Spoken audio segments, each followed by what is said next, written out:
Alright, yes then the people. I have it in my sights. This is the famous Colindale police station. For those that aren't aware, this is like the equivalent, the North London's equivalent of Lewisham. I believe like this is like the murder investigation headquarters for the north side of the river, and Lewisham is for the south side of the river. So yeah, this is what we're dealing with right now. Yeah, so it's a big old station. See, this is a bit out of hours. I come here on a bit of a random one, so I ain't done this for a minute. Gonna see what's going on. See if we're gonna get any questions or anything. Literally so.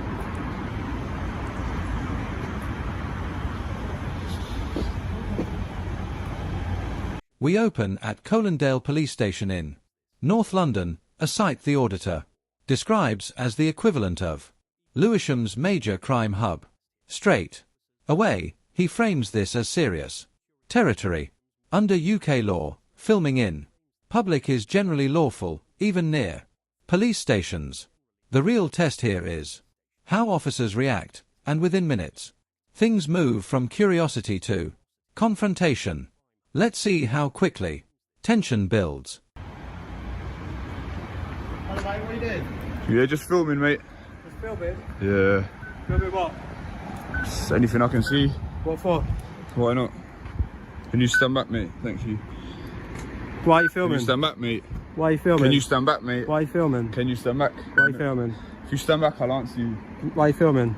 Can you stand back, mate? What's going on? You're not allowed to film police stations. I'm not allowed to police. Okay, you're detained at the moment. Okay, Alright. Notice the first clash. Why are you filming?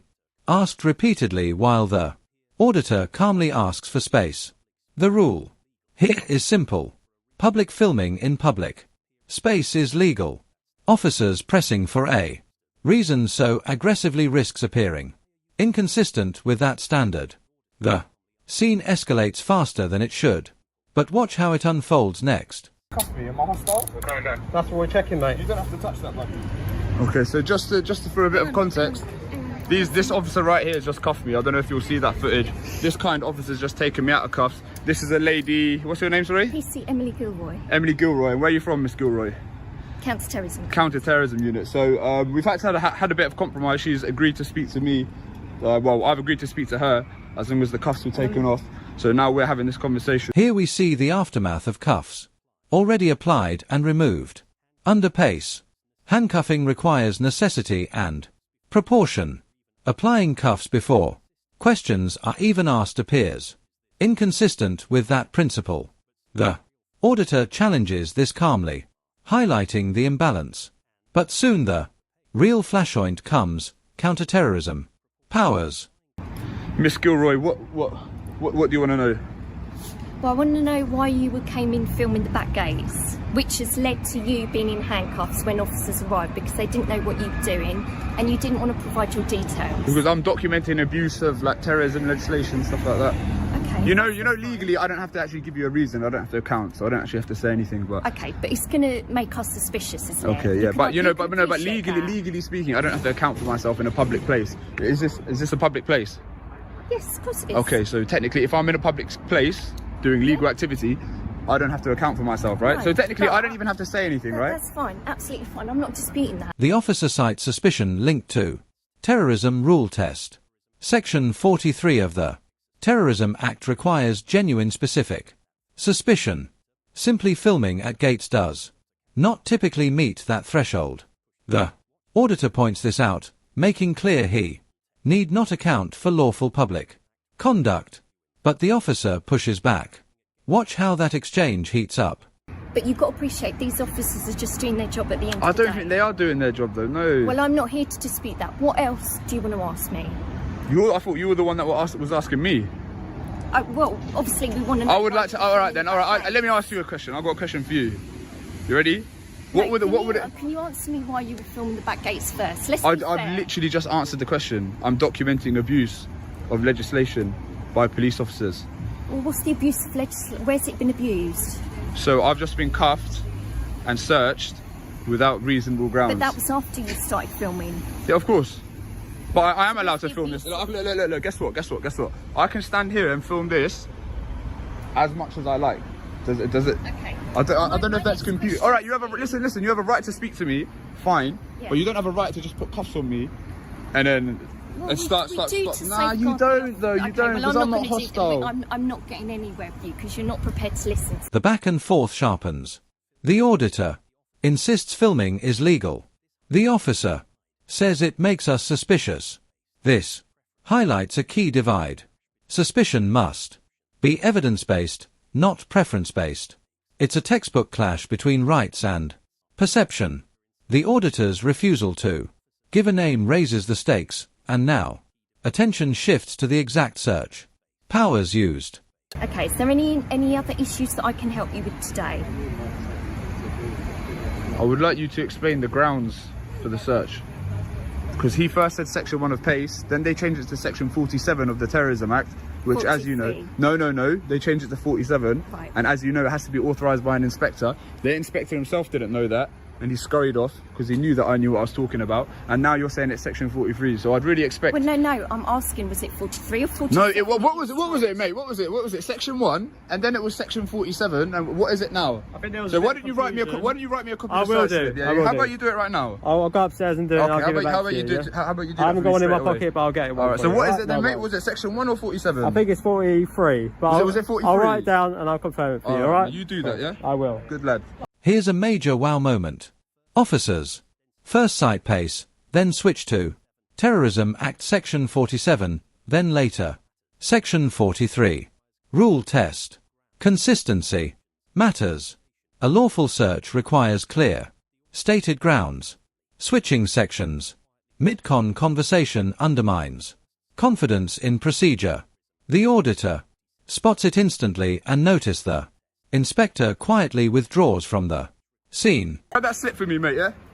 And next time, don't be putting cuffs on people and stuff without any reasonable grounds. Right. Okay, And let's get our I think stories the straight. conversation is finished. I'm happy with everything. Thank you for talking to me, and I wish you well. All right? Okay, thank you. I'm going to keep filming as well. That's fine. No problem at all. All right, get that slip for me, mate. Don't forget. Yeah, I'll be waiting. I'll be waiting. And you're going to be sued as well for Make sure you stay away from the gate. Yeah, no, I won't, mate. I'll be right there. But yeah, you're going to be sued as well for an unlawful search under section 43 or section 47. Yeah. Do what you've got to do. Yeah, I can come in here as well. Yeah, it's a public place. Yeah. Yeah, I can come in here. It's a public place. I've got a question for her. The auditor calls it plainly. Don't be putting cuffs on people without grounds. The rule is simple. Restraint requires justification. By highlighting the inconsistent stories, he exposes gaps in training and protocol. Yet officers still promised to fetch a search slip. But the bigger problem, the recording, had been turned off earlier. That inspector, bro, they didn't. The thing is, yeah, half the conversation they didn't even let me document it. He just turned off the recording straight away. I was put in cuffs, and then basically what happened was they called someone from counter-terrorism, and then she was trying to get information out of me, and I told her, how about this? How about you take me out of cuffs and let me record, and then I'll give you some information. Obviously, I didn't give them. Well, you saw the footage. Obviously, I didn't give them any information. But yeah, this is Colindale Police Station. I'd expect a similar sort of reaction at Lewisham. But yeah, and they still don't know who Coley Burks is, you know, counter-terrorism squad, this and that. They still don't know who Coley Burks is. So yeah, interesting bit of footage. Yeah, I don't know. Yeah, let's just wait for this guy to get the search slip, man.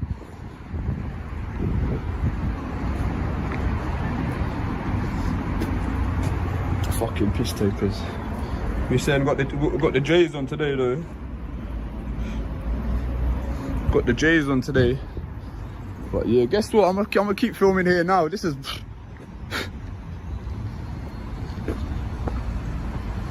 no, they really pissed me off. Do you know how many of them came out there? And then inspector come out. They even said something about section 47, and I said that has to be authorized by inspector. So many of them scattered once they knew. This section is crucial. The auditor explains the recording was stopped when cuffs went on.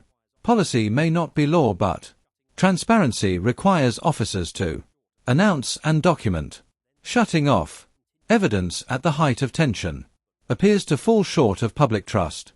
The auditor then stays calm, continuing to film, building his own record. But watch what comes next. Why do you film police stations? What's it all I've about? told you. But you've been going around filming different police stations. Yeah, and I but can, why? because I can. I know you can, but what are you getting from it? I know you can. I think it would be difficult for me to explain it to I'm you. just interested. I don't just do it here to like cause a nuisance and try and belittle you lot. Like the whole time I kept it together pretty well, to be fair, despite all the. Yeah, you did, compared to a lot of people I've dealt with. Absolutely. Yeah. So like obviously like the point here is not to try and belittle you lot. The point is like, I suppose you could say it's a form of like civil activism, do you know what I mean? And then we're just seeing, because we're seeing how the authorities react to people filming in public places, and it so happens to be. But for what I'm genuinely interested. Okay, so if you let me explain. So it happens to be that many officers are just kind of intent on violating people's rights without any given kind of reason or grounds. Do you know what I mean? We've got officers here, even your inspector himself. He didn't have a clue what he was talking about. He was saying section 47 didn't need to be. No, but he didn't though, and I could tell he did it. That's why he scarpered. Do you not understand the point? We're here to find the bad apples, so to speak. That you're probably one of the better. Now the exchange turns almost conversational. The auditor frames his work as civil activism, not nuisance. The rule: filming in public is lawful, and activism is protected expression. By contrasting his calm tone with earlier heavy-handedness, he highlights a double standard. But the officer defends their caution, citing today's climate. The clash of worldviews is clear. Literally, I've only been here for 5 minutes. It's not like I've been here for like 4 hours, like ducking in deep, like weaving and trying to come up to here and do all this. I've literally been here. I've come up here, done this. Your guy come and put me in cuffs within 5 seconds. He comes straight up to me, like, do you know what I mean? Right up to my face. And I said, mate, can you stand back? We don't know nothing about you. You've not provided any details. So it's going to make us suspicious. We've got to put you in cuffs because we don't know what you've got on you. No, you don't though, because I'm not hostile. But listen, put yourself in our shoes. If you did this job, I will. do the same thing. No, because I would use reason and common sense and logic to know that an alleged terrorist. Yeah, but I can be obstructive. It's not illegal for me to be obstructive or to be difficult. We're not thinking you're a terrorist, Coley. Yeah, but then why was I searched under terrorist legislation? Because we do get a lot of people. Yeah, thank you. Because we do get a lot of people. But you get that a lot, don't you? No, we get a lot of people filming for CT reasons. So you've got to appreciate that. I don't think about it. All right, so you work for the counter-terrorist team. Let's think a little bit logically now. Would a prospective terrorist film a police station, which I don't believe is a high-value target for a police station, in broad daylight? Like, there would be a more covert way of doing it. If you extrapolate based on the terrorist attacks that have happened in this country, I don't think many of them have been carried out like with people filming in broad daylight. I get you, but not every situation, not every person that wants to do that, carry out a CT attack, has that way of thinking. They're all different. I know you can never know what happens, but like I could walk across the street and get hit by a car. Like anything could happen. But the data does not support the fact that there's no data that supports the fact that police stations are targets of terrorists. No, I'm not Does saying that make sense? Because unfortunately, like the opinion towards you lot. But we've got to be protective of it. Of course you do. Yeah. Listen, you've got every right to speak to me, and when you do, I'm not going to try and antagonize you to get a reaction. Like that's not how I do it. Do you know what I mean? But a lot of the time, you're kind of doing the job for me, so to speak. But all right. Well, I'm glad I now know who you are. It wasn't that hard, was it? Like. Yeah, but it shouldn't have to be that hard. How did you find out? How did you find out? Tell me your name. But like, how is there such an information failure like across the Met? You can call me Emily, and I can call you whatever your name is. That's all. That's it. All it is. But it's like, how do you not know about this? Not one of those officers knew what it was that I was doing. Like, is it that difficult? Because, like, for the information to trickle down throughout the Met? How can you expect every officer? No, but these auditors, especially we've got a lot of new ones coming through. Yeah. How can you expect every officer to know who you are? I mean, regardless of It's whether... unreasonable. No, I'm not saying that I expect them to know me by name or my alias, but I would expect them to be able to work out that some guy filming the back gate of a police station in broad daylight is probably not a terrorist and is probably doing it to get some sort of rise out of police. 9 times out of 10, yeah, absolutely. I would expect... No, but... But 9 at the times end out of 10, the day, inverse Coley, happens. We don't know that, and we've got a job to do. Yeah, but you should know that, because there was even a memo that went round. Come on. No, it Be just doesn't make... reasonable. No, I am being reasonable. It does not make logical sense for someone... Like, I'm just letting you grab me. Like, within 5 seconds, I was cuffed. So it's like, if I was supposedly going to plan to attack a police station, doing it like this, it just doesn't make any sense, It does might it? not even be in a terrorism purpose. You might be here because you've got a grievance against a particular officer. Of and course. you've come here to attack that officer. It could be even that. We have to look at the bigger picture, Coley. Yeah. I hear that, but it's like me talking to you and these other officers is a complete coincidence. I haven't come here like, knowing this particular officer works at this time. Like, I've just turned up But here. you might do. And whatever happens, happens. You might do, though. But even then, I'm just trying to- I don't think that they would just stand in the place where the cars come in and out of. Like, camera or not, some bloke standing here Coley, looks come on, suspicious. Come on. We get all sorts, doing all sorts of things. So you've got to realise that. All right. This final section shows the auditor challenging the terrorism rationale. Directly. Why would a terrorist film a police station in daylight? He cites data, logic, and history. The officer concedes uncertainty, but the gap remains. 3 takeaways here. Filming in public is lawful. Misuse of search powers erodes trust. And consistent policy builds credibility. If you found this breakdown useful, consider subscribing for more calm forensic analysis of UK audits. In the next video, we'll look at another audit where policy and law collide in a surprising way. This video is educational, not legal advice.